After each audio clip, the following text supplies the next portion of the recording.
నమస్తే, welcome to Leo. మనతో ఉన్నారు పొలిటికల్ అనలిస్ట్ అడుసుమల్లి శ్రీనివాస్ గారు. సార్ నమస్తే.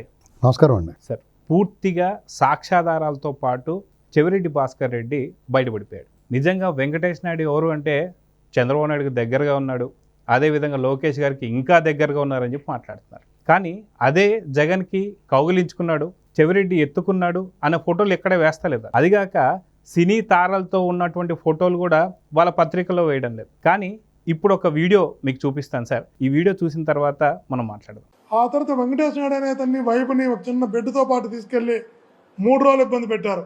సో వీడియో చూశారు కదా సార్.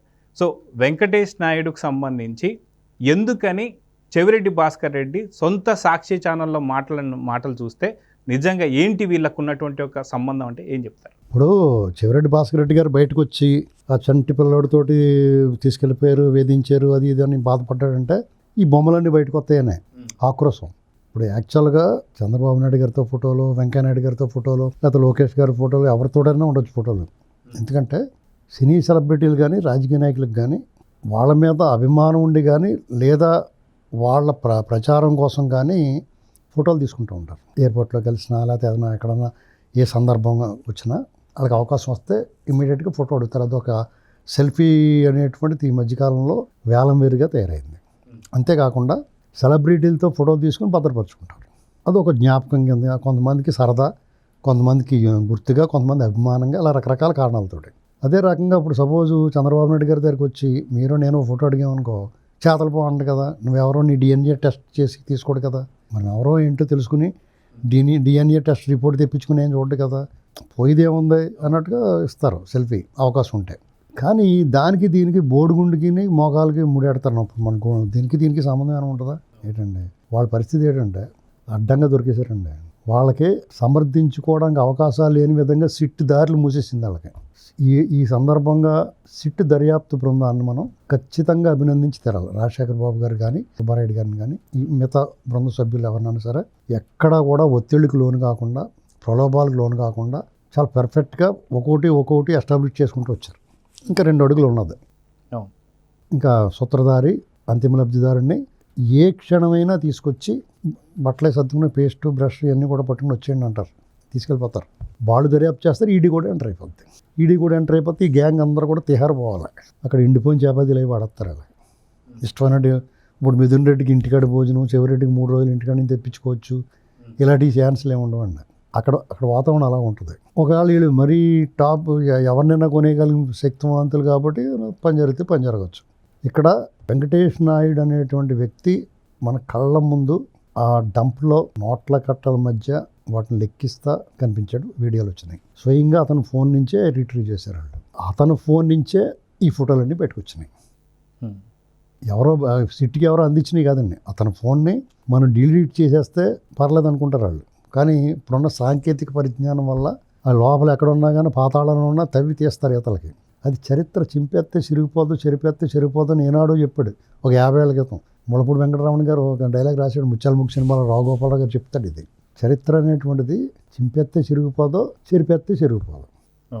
అందులోని ఇది హీన చరిత్ర. పైగానే ఇతను సినిమా యాక్టర్ తమన్నా గారితో ఎందుకున్నాడో చెప్పాలా. ఆ చార్టెడ్ ఫ్లైట్లో సంఖలో బ్యాగ్ వేసుకుని వెళ్ళాడు. ఎవరి కోసం వెళ్ళావు, ఆ తమన్నా గారిని ఈ బ్యాగ్ని ఎవరికి హ్యాండ్ ఓవర్ చేసావో చెప్పాలా.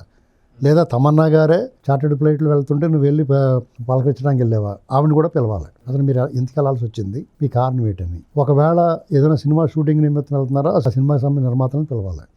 వీళ్ళు ఈ రాష్ట్రంలో దోచుకున్న డబ్బు, పేద ప్రజల రక్తాన్ని పీల్చి సంపాదించిన సొమ్ముతోటి బంగారం కొన్నారు. అది విజయవాడ ఎయిర్పోర్ట్లో పట్టుబడితే కూడా దాని గురించి రాసిన వాళ్ళందరినీ జైలు వేశారు. అంకబాబు గారు లాంటి వాళ్ళు షేర్ చేసినందుకు. మీకు సినిమాలు తీశారు, ఇప్పుడు కనపడుతుంది కదా, భూములు కొన్నారు. అది మీకు ఇంకా కొన్ని ఆధారాలు ఇచ్చాను, వాళ్ళు కూడా చేస్తున్నారు. ఎక్కడికక్కడ వ్యాపారాలు పెట్టారు, బినామీలుగా ఉన్నారు చాలామంది.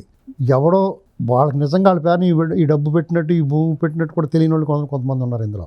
వాళ్ళు తెలియకుండానే వాళ్ళ తాలూకు వాళ్ళ మీద వీళ్ళు కొంత అమౌంట్లు భద్రపరిచారు, భూములు, వ్యాపారాలు ఇలాంటివన్నీ.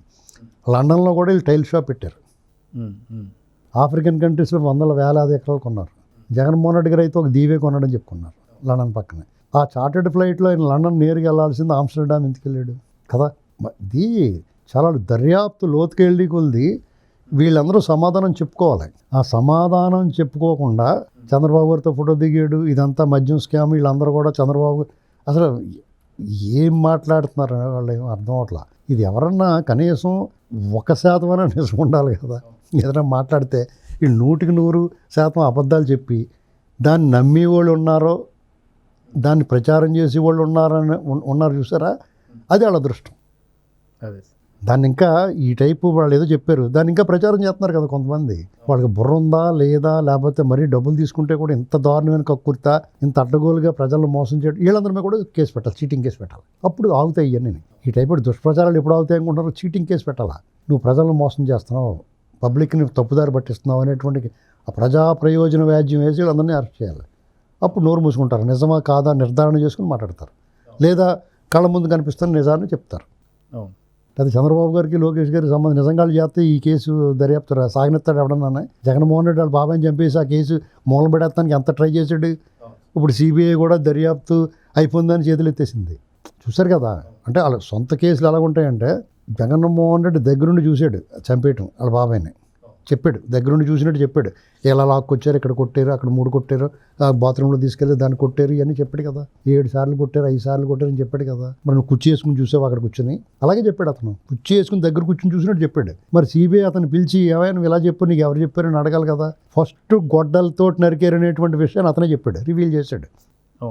పోస్ట్ మార్టం రిపోర్ట్లో కూడా డెడ్లీ వెపన్ అని చెప్పారు తప్ప గొడ్డలని చెప్పలేదు వాళ్ళు. నీకు దస్తగిరి చెప్పాడు తన వాంగ్మూలంలో, అంతకన్నా ముందు జగన్మోహన్ రెడ్డి చెప్పాడు. అప్పుడు నీకు గొడ్డలని ఎలా తెలిసింది, నీకు ఎవరు చెప్పారు గొడ్డలని, నీకు తెల్లగట్ల 3 గంటల ఫోన్ ఎవరి నుంచి వచ్చింది, ఎందుకు వచ్చింది, నీకు సంబంధం ఏంటి అని అడగాలి కదా.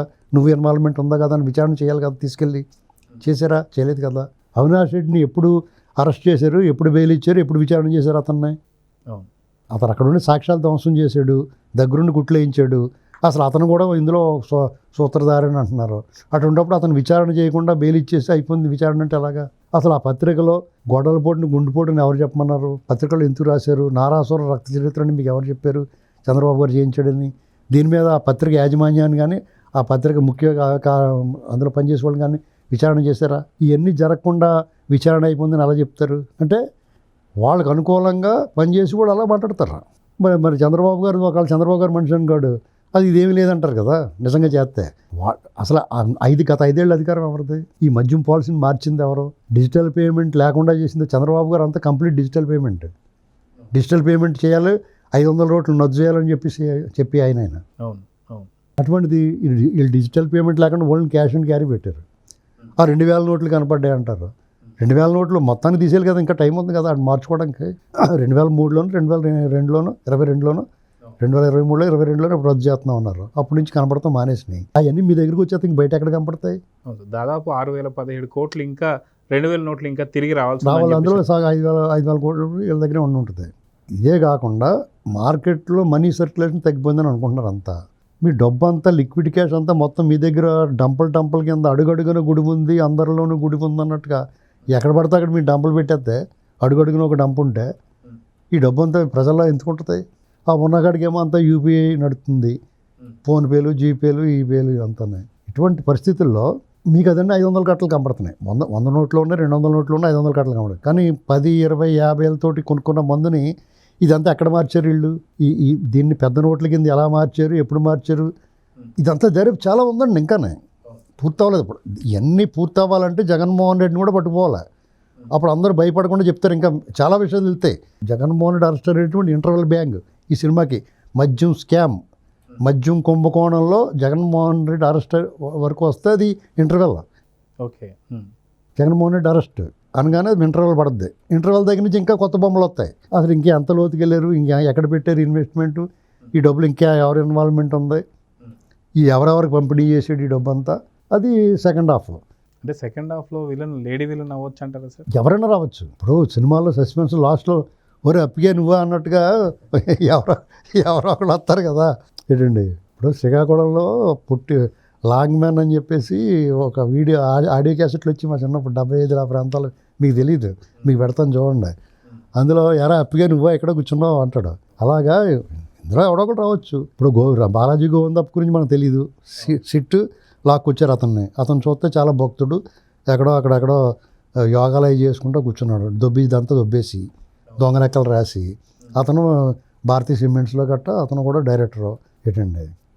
ఇప్పుడు అలాగే ఈ కసిరెడ్డి ఒకటే అనుకున్నాం మనం. చెవిరెడ్డి భాస్కర్ రెడ్డి ఇతను అంతసేపు భక్తుల్లాగా బొట్టెట్టుకుని దేవుడు అయ్యి అంట వినయ విద్యార్థులతో కనపడతాడు. అది ఏకంగా ఆ ప్రత్యర్థి నాని గారిని చంపేస్తాను చూసాడు అతను వాళ్ళ అబ్బాయి కలిపి. తిరుపతి దేవస్థానం లడ్డులన్నీ కూడా మీకు 2 లడ్డులు కావాలంటే దొరకవు. వీళ్ళు 100,000 లడ్డులు తెచ్చేసి ఎలక్షన్ ప్రచారంగా వాడుకున్నాడు. ఆ డబ్బులు దొబ్బేసాడు. తిరుపతి మున్సిపాలిటీకి వాడేశారు. ఆ డబ్బులు కొల్లగొట్టేశారు. టీటీడీ అని అర్థం వచ్చేలాగా ఎబ్రివేషన్ ఆ అక్షరాలు వచ్చేలాగా ఒక ట్రస్ట్ పెట్టి బోళ్ళంత డబ్బులు ఆగేసాడు. ఎన్ని అరాచకాలండి. ఇప్పుడు కరుణాకర్ రెడ్డి ఆ కొడుకాళ్ళు ఇంకా హావా నడుస్తుంది. తిరుపతి దేవస్థానం పైన ఏదో ఒక షాప్ విషయంలో ఒకటి తీసుకెళ్ళి కొట్టేస్తున్నారు ఇంటికాడ. వీళ్ళు చాలా కఠినంగా ఉండాలి కూటమి ప్రభుత్వం. అసలు మీరు ఆసామాజిగా వాళ్ళకి ఏదో సానుభూతి అవుతుంది, వాళ్ళు కసిగా పని చేస్తారు, మనం వాళ్ళ మీద దాడి చేస్తారనుకుంటే ఈ లోపల వీళ్ళ బ్యాచ్ అంతా జారిపోతారు. చాలా కఠినంగా ఉండాలి. ఆడ అంత దారుణంగా కొడుతున్నారండి అవన్నీ. ఆ ధైర్యం ఎక్కడి నుంచి వచ్చింది? మనల్ని ఏం చేయరు అనేటువంటి ధీమా ధైర్యం ఎక్కడి నుంచి వచ్చింది? వాళ్ళలో భయం లేదేటి? ఆ భయాన్ని కల్పించాలి కదా. తప్పు చేస్తే వీళ్ళు తోలు తీసేస్తారన్న భయం కల్పించాలి కదా. ఇది అన్నట్లుగా మూల కారణం జగన్మోహన్ రెడ్డిని ఎవడో ఏం చేయలేడు అనేటువంటిది వాళ్ళందరికీ ధీమా. ఎందుకంటే సిబిఐ విచారణ అయిపోయిందని చెప్పడం, సునీత గారికి అన్యాయం జరిగిపోవడం, అంత పెద్ద మర్డర్ కేసులో ముక్కల కింద నరికేసిన కేసులోనే నీరు గారిపోతే సిట్టు దర్యాప్తు మాత్రం ఏం వద్దులే అనుకుంటున్నారేమో అనుకుంటున్నాను. ఈ లోపల ఒక పిల్లి వేస్తాడు వచ్చి, సుబ్రహ్మణ్య స్వామి అసిస్టెంట్ వచ్చి ఇవన్నీ సిబిఐకి అప్ చెప్తే సాక్రెట్ సపర్ ఇచ్చినట్టు సపర్ ఇచ్చేస్తానికి, బాబాయ్ కేసులోకి నీరు గారి చేస్తానికి అలా అతను బొమ్మన్నారు అనుకోండి. కోర్టు వచ్చి సంవత్సరానికి వేశారు వాయిదా. నీకు ఎట్లా పని? ఈపీగోకమంటే ఈపీగోకి ఇక్కడ రాక నువ్వు అన్నారు.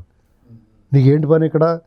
నీకేంటి ఇంట్రెస్ట్ అని అడిగారు. నీ సొంత ఖర్చులు మామూలుగా ఏలు ఇరిగిపోయిందంటే కూడా అందులో లఘు సంఖ్య కూడా తీర్చుకోరు ఎవడున్నాయి. అటువంటిది అతను వచ్చేసి ఢిల్లీ నుంచి వచ్చేసి మన మీద ప్రేమ, అది బుద్ధి జ్ఞానం ఉంది ఎవరికన్నా? అది ఏం జరుగుతుందండి? పచ్చి డైరెక్ట్గా మోసాలు చేస్తా, తప్పులు చేస్తా, దుర్మార్గాలు చేస్తా కూడా దాన్ని బుకాయిస్తున్నారు. దీనికి అడ్డుకట్ట వేయాలి అర్జెంటుగా. కూటమి ప్రభుత్వం చాలా దీన్ని ప్రత్యేకించి ప్రతిరోజు 2 గంటలు దీని మీద దృష్టి పెట్టాలి. వాళ్ళకి ఎంత బిజీగా ఉన్నా సరే. ఈ జగన్ అరాచకాల మీద, అవినీతి మీద, ఈ గ్యాంగుల మీద ఒక ప్రత్యేకమైన టాస్క్ ఫోర్స్ వేయాలి. రాజకీయ నాయకులతో వేయాలి, డిపార్ట్మెంట్ తోటి వేయాలి. సో చూద్దాం సార్. నమస్తే sir. Please subscribe to Leo news for more videos.